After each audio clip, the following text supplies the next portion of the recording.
finish out Nostalgia Ween with another bad sequel. You all know the film The Exorcist. Creepy girl gets possessed and two priests have to exorcise her through prayer and beating the shit out of her. Well, 4 years later, John Borman took the directing chair to bring us the sequel, Exorcist II, The Heretic. And just like the first film, where people had to be rushed to the hospital because of scariness, people had to be rushed to the coffee shop to wake the fuck up.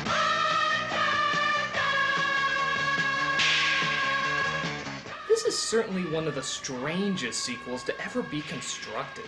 It has a lot of scary ideas, but no real scary scenes. Its concepts are fascinating, but its delivery is downright silly. It has the original star, but it's directed by the same guy who put Sean Connery in Orange Lederhosen. You can see where problems might arise. So, let's see if the power of Christ can compel this film. This is Exorcist II. So it opens with Richard Burton playing a priest who's been called out to exorcise a girl they say might be possessed.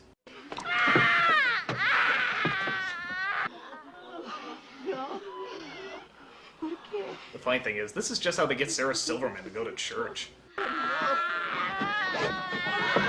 But she breaks loose and decides to turn up the heat.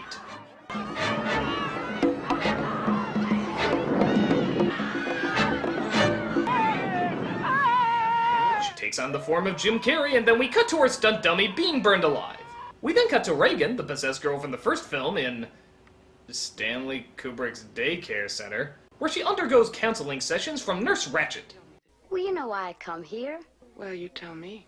To make my mom feel better. Explain that, would you? She feels guilty. Why? Divorce, her career, away all the time. Yeah, away all the time. That's code for Ellen Burstyn read the script and said, "Fuck me!" But you keep telling me you don't remember about that time in Washington. I remember being very sick and having nightmares. Those bad dreams are still inside you. There's nothing wrong with me. Lots of girls walk backwards down the stairs on all fours. We then cut to Richard Burton, who discusses the uneasiness of examining the death of Father Marin. 4 years after his death, but better late than sane.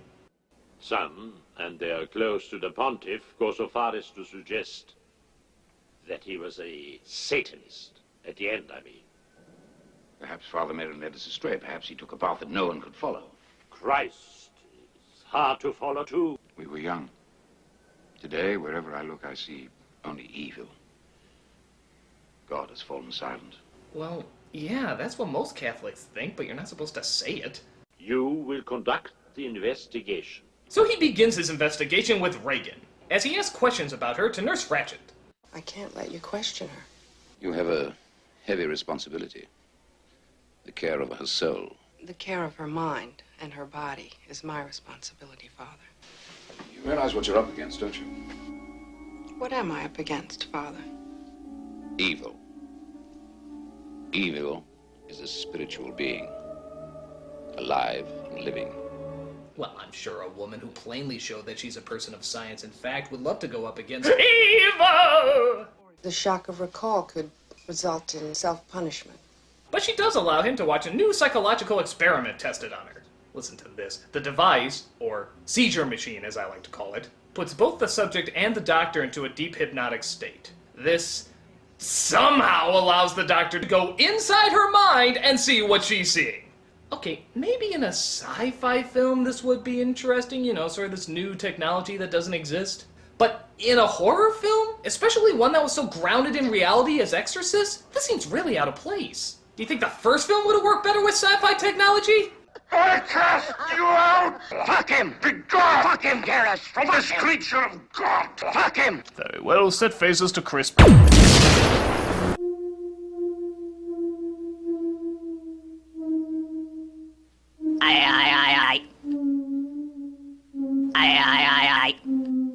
Now, Reagan, I want to come down and be with you.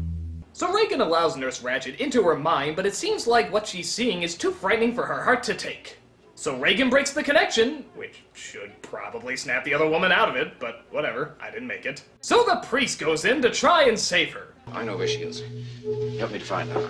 Yeah, the priest, who has never seen this thing before and has no idea how it works. Why doesn't the assistant go in, or Somebody else who knows what they're doing but is surprisingly absent. I'm so glad her mental health is so important to you, lady. That must be why nobody else in the building knows what to do if something goes wrong. Protection, top priority. Relax deeply. Watch the light. Yes, just relax or she'll die! So Burton sees the image of the exorcism going on while Reagan's doing the mind meld with her goodies. Father, please bring her back.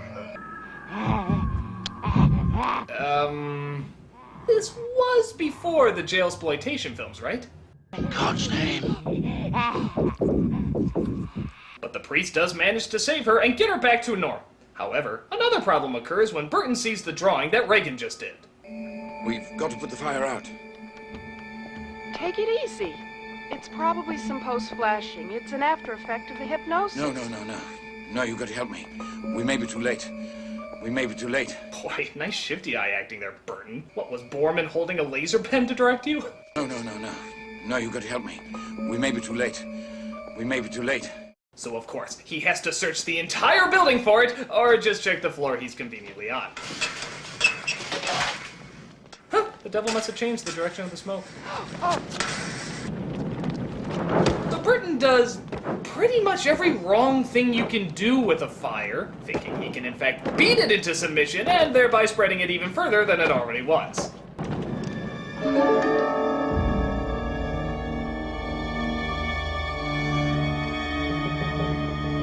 I should be amazed that Reagan's picture matches reality, but I'm just shocked that he spread the fire so far that it actually reached several feet behind him. Good God! Someone take away his junior fireman badge! The work you're doing is incredible, miraculous. The machine is simply a device to penetrate pathological No, you're states. talking about therapy. You're talking about therapy. You don't realize the enormous importance of your work. As much as I enjoy a little recognition, you're really That's not true. overstating it. You act like reading a person's mind is some sort of big deal. So Reagan starts having dreams about a little boy in Africa who's fighting off locusts while something possesses her to climb out on the edge.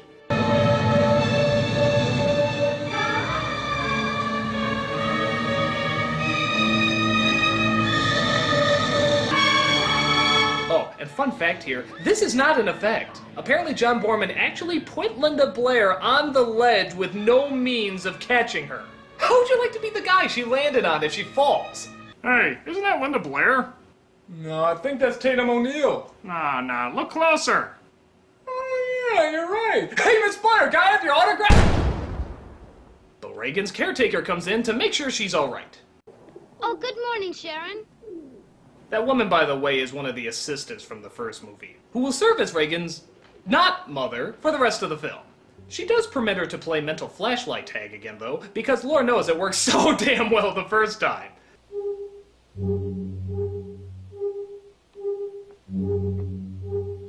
Reagan, do you remember dreaming of Father Merrin? Yes. Can you see him now? Yes. Oh, by the way, did I mention that these scenes are ungodly slow and boring? But don't worry, though. We still have 3 more like them to sit through. Reagan. Boy, Epcot's Africa isn't as glamorous as I thought it would be. I have maggots in my scrotum. We see the boy Reagan dreamt about before was actually a healer, and that the demon tried to possess him in order to destroy such goodness. I am Pazuzu. Okay, you sound more like Eartha Kitt from The Emperor's New Groove, but whatever, I'll still try to be scared of you. Pazuzu. And this brings us to one of the biggest problems of the film. The name Pazuzu is not scary. It sounds silly. Very, very silly. And yet, they constantly repeat his name over and over again. Pazuzu. Pazuzu? Pazuzu. Pazuzu? Pazuzu. Pazuzu. Pazuzu. Pazuzu.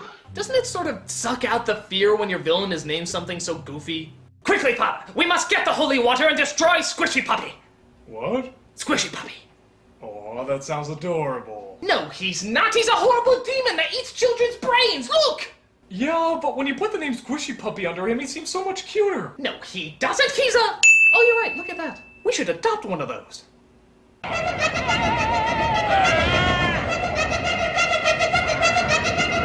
So as you can hear, Pazuzu's not a very good karaoke singer, but he is good at possessing little boys and knocking extras off a mountain. So it seems at the top of the mountain is a holy church. Might want to switch locations there, guys. Where Father Marin jump cuts the boy to health. But Marin saved him. Never.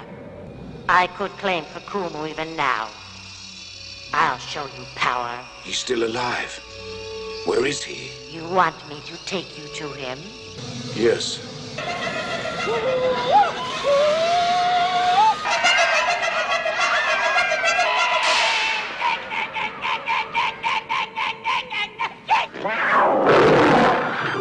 What the hell was that? I mean, geez, could that intro be any more silly? That could be the new logo for the MGM lion.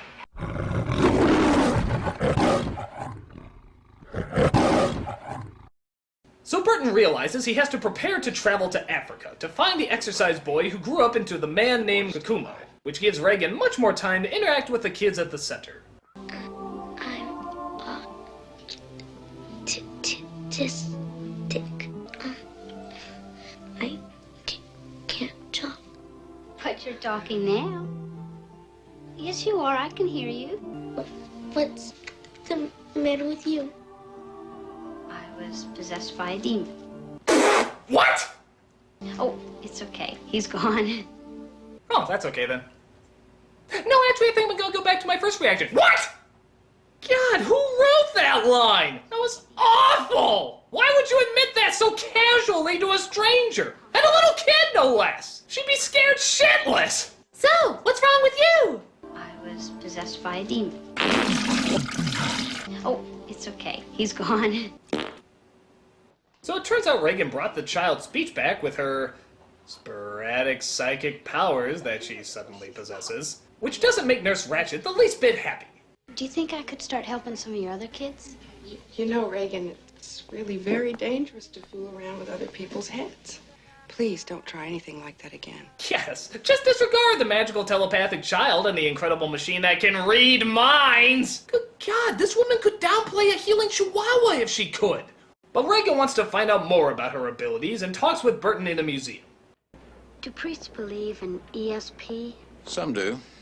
In fact, a French priest tired us shut down, thought that we'd all come together eventually in some sort of mental telepathy.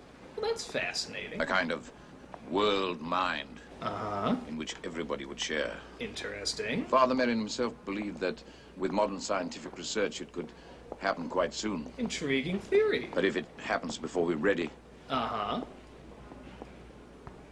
we may find ourselves pointing in the wrong direction. Uh-huh. Towards Satan. What the fuck? For God's sakes, you don't have to work everything back to the devil! Just let a theory be a theory! 2 + 2 = 4. Which could possibly be Satan.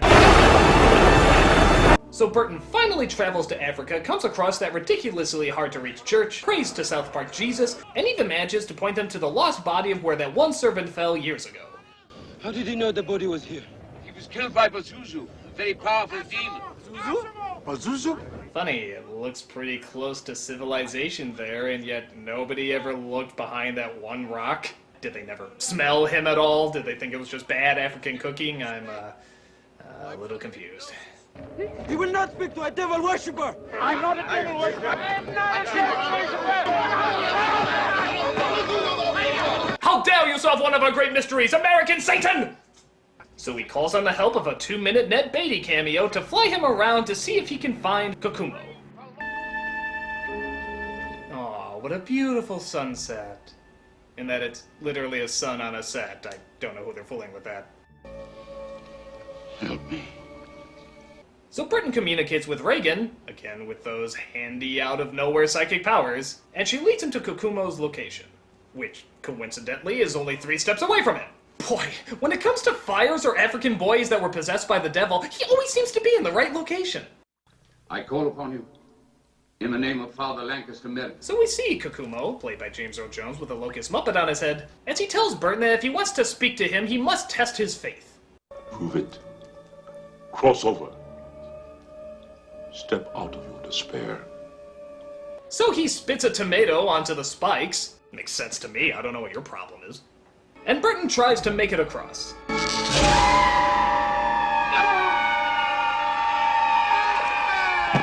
Can I help you? I fell. The heat, perhaps. Come inside, it's cooler. Who are you? My name is Kokumo. Did you ever know Father Lancaster Mirren? Let me guess, we're just totally going to ignore the fact that he fell on top of a bunch of spikes and James Earl Jones was dressed like the kindergarten production of District 9. Yes. That's what I thought. You know, this film raises so many questions that nobody drunk or sober would ever want to answer. When it is dry, the grasshoppers go their own way, happy-go-lucky individuals. When a heavy rain hatches them out in large numbers, why then they crowd together so that their wings brush against each other. The brushing of the wings changes their personality. They become a destructive, voracious, marauding swarm with a single mind. So he traveled all this way just to discover what he could in a National Geographic, as Reagan decides to run away and try to find him in order to continue their psychic link. And wouldn't you know it, they happen to meet up.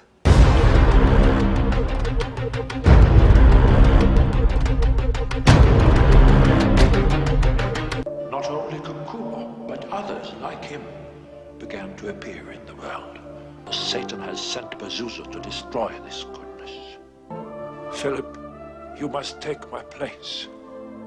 She is precious, and I entrust her to you. So the spirit of Marin is in Reagan, I think, but they need to stop Pazuzu, who is also in Reagan, I think.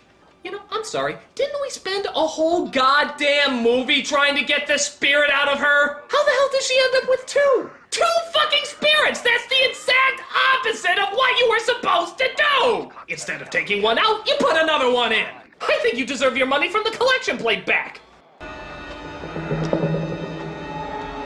So Burton feels all the answers are at the original house where the first exorcism took place. Ratchet and the caretaker find out about this and get a cab to drive them there as well. There, Burton discovers that the room is...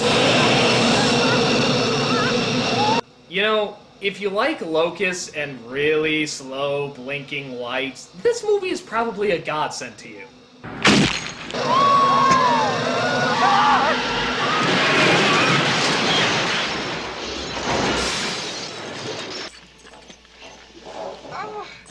Oh, yeah, I'm sure after a car gets totaled by smashing into a brick wall and a metal gate, I'd walk out with just a scratch on my head, too!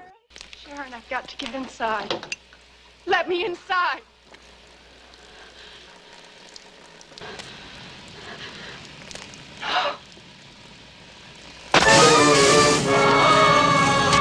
In answer to your question, I have no idea why she did that. Maybe the idea is she's being possessed too, or maybe she just cracked at some point. I don't know. What I do know is what's going on inside. Oh, wait, no, I don't. He's chosen me. Pazuzu's Reagan is the only Reagan. So I guess there's somehow two physical Reagans now? The Pazuzu one, who's looking an awful lot like Dwight from The Office, and the good one, who, for some reason, is having a hard time stopping Burton from acting like a perverted pedophile. Pazuzu's more weird than he is scary. You must tear out her evil heart.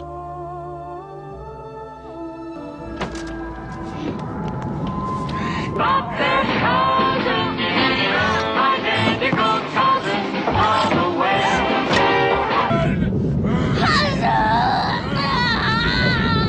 So, I'll give you one guess as to what's coming up next. Either, I swear to God here, more locusts or more blinking lights. Well, seeing how we just encountered the locusts a few seconds ago, I think this calls for even more goddamn locusts!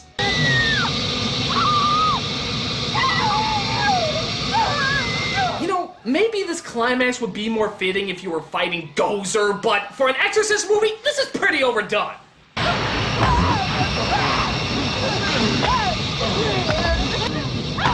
So Burton literally punches his way to her heart. Insert Kali Ma or fatality joke here.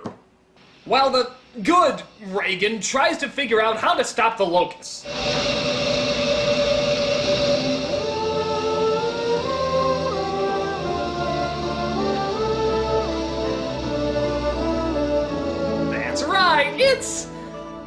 I'm not gonna lie, I have no idea what this is. Somehow she's defeating the locusts like the little boy with the slingshot, despite the fact that she has no slingshot, yet she can dissolve them away. I hear the credits on the way, so I'm just gonna skip over this.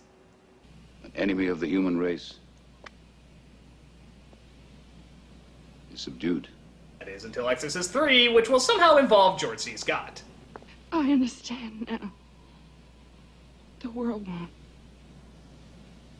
So, only now do the people come out to look at the damage. I guess the car crash, constant screaming, and house demolished by locusts didn't wake them up. Heavy sleepers. As Burton and Reagan walk into the sunset to live from a world that will never understand them.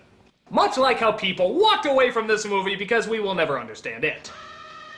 While it has some neat ideas, the execution of this film is really goofy. For an Exorcist sequel, it's pretty piss poor, especially when you take into account it's never scary. Oh, I don't mean like they try to scare you and it fails. I mean literally, they never even made an effort. There's no jump scares or scary imagery or anything like that. It's really weird that way. While it's nowhere close to one of the worst sequels I've ever seen, it's still pretty bad. And should only be brought out if you have a locust fetish or enjoy torturing your retinas. Hey, I know that 0.0001% is out there somewhere, and I think he directed this fucker.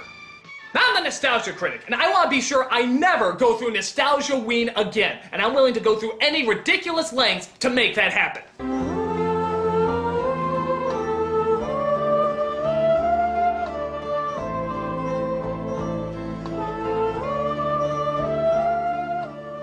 My God, I think it worked. I think I never have to do Nostalgia Ween again. Oh my God, this is incredible! Oh, thank you, great spirits! Is there anything I can do to repay you? Oh!